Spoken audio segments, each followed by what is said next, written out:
বিসমিল্লাহির রহমানির রহিম। সকলকে আসসালামু আলাইকুম ওয়া রাহমাতুল্লাহ।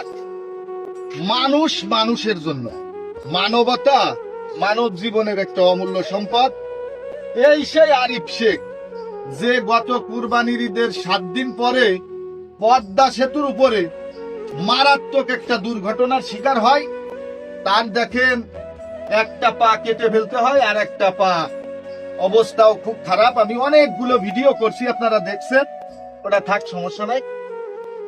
তা আরিফ শেখ আপনারা অনেকেই জানেন, আমার ভিডিওর মাধ্যমে অনেকে দেখেন। আমি গত 2-1 দিন আগে একটা পোস্ট করছিলাম যে আরিফ শেখের একটা হুইল চেয়ার প্রয়োজন।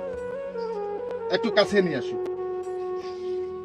আমাদের তেরোখাদা উপজেলার পান্তিতা গ্রামের কৃতি সন্তান মানবিক সোহাগ মোল্লা কাকা, উনি বাংলাদেশ পুলিশে কর্মরত, উনি একজন এসআই।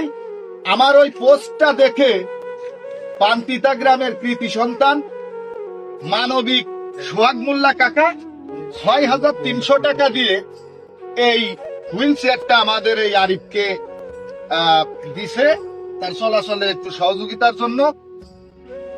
আসলে কি বলবো, এই আরিফ শেখ এক সময় খুব স্বাচ্ছন্দ্যভাবে জীবনযাপন করছে, আজকে তার অবস্থা দেখেনি। আপনারা সকলে জানেন যে আমি নিজেও একজন প্রতিবন্ধী, নিজে প্রতিবন্ধী হয়েও সবসময় চেষ্টা করি মানুষের জন্য কিছু করার। তা যাই হোক, আরিফ শেখের পাশে কম বেশি সবসময় থাকতেছি, আরো থাকার চেষ্টা করব।